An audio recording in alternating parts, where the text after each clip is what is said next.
Hello guys, how are you? Hope you all are doing well. Today I'm back with one of the most interesting video. In this video tutorial guys, we will learn how to find out the process ID for apps in your Windows 11. Okay, so for this guys, first you need to open the task manager on your PC.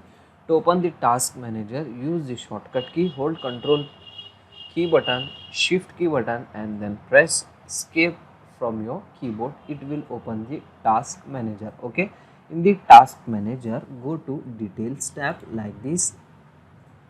Okay, and here you can get your all apps, and here you can get the PID, means process ID. So from here you can easily able to find out the process ID for apps on your Windows 11. This is the short and very simple video. Okay, so that's it for today guys. Hope you enjoy this. If you enjoy, please guys don't go back without like, share and subscribe to our channel. Thank you very much.